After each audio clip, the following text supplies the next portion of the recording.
Everyone got Melissa Very Bonny well. here. First of all, we gotta expose you, okay? We gotta find out what is your favorite project that you've ever done. Ad infinitum. It's my band. What is your favorite food? Depends.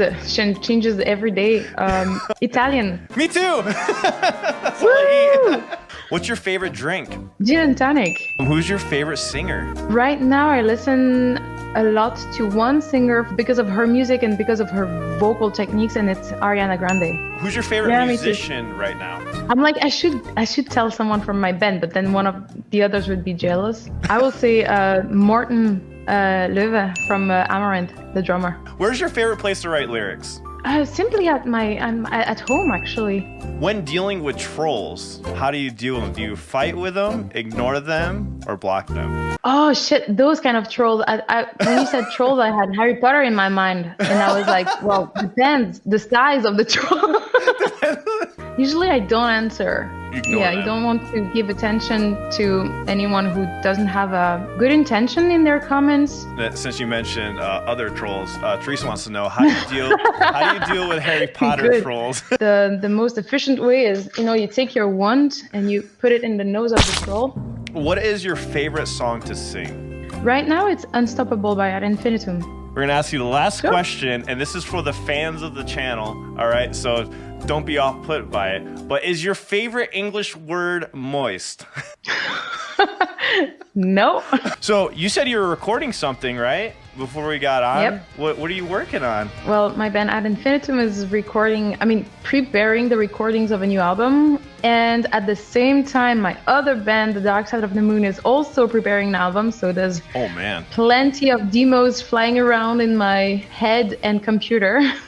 How do you decide what projects you do? It changed through the years. I used to do pretty much everything I liked. For example, if I had some requests and I liked the song, but I had no idea who was doing it, but I just liked the song, I used to just, okay, I have the time, no problem. Now I have a lot less time. I'm a little bit more selective now. Do you take time to focus on your vocal technique? Usually the way it works is I train my vocals a lot when I hear something that I want to achieve. Like, for example, I was talking about Ariana Grande, and recently I saw a performance video of hers, and I was like, oh damn, those vocals, I want to be able to do the same. So I trained it. There's another reason why I would spend a lot of time training is if I have recordings and I want to do something a certain way and I'm not quite comfortable with it yet, so I will work on it a lot until I can achieve it in the studio. Yeah. When you do your screams,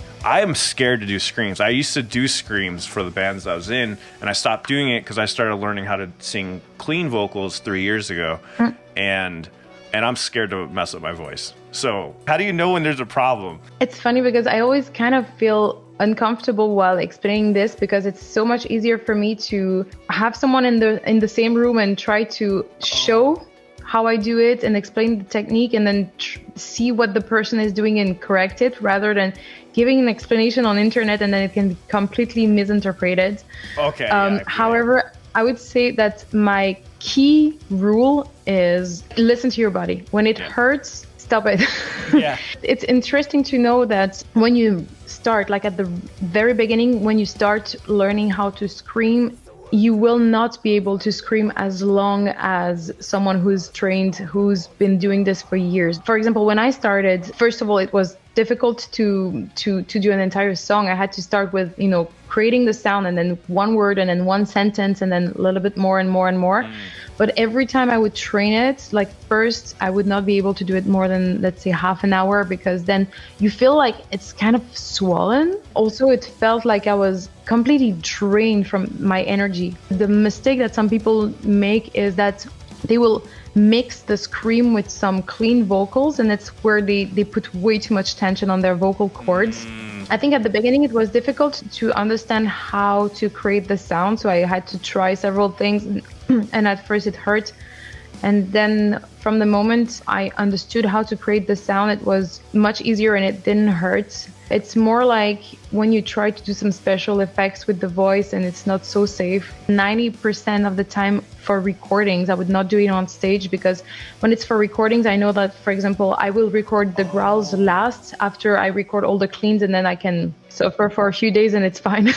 How do you feel about reaction channels? I like them because the first time they hear or see your video or hear the song and you see what they capture, will they hear the little details, or will they just focus on the main traction, or will they dig into the gear that you're using, and we can hear that there's been some vocal layering here to create an effect of blah blah blah and blah blah. And I really love that people can catch it from the very first time they listen to something. We have a lot of Japanese reactions on here. We do that mainly. But do you have any favorite Japanese bands? I'm not very familiar with the Japanese scene. One band that I enjoy listening to is Babymetal. I'm not completely familiar with their catalog, but I've seen a few videos and performances, and I've heard some songs, and I think it's super cool.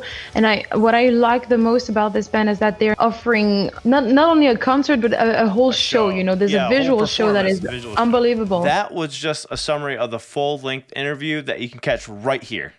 And also, don't forget to like, comment, subscribe, and share this video.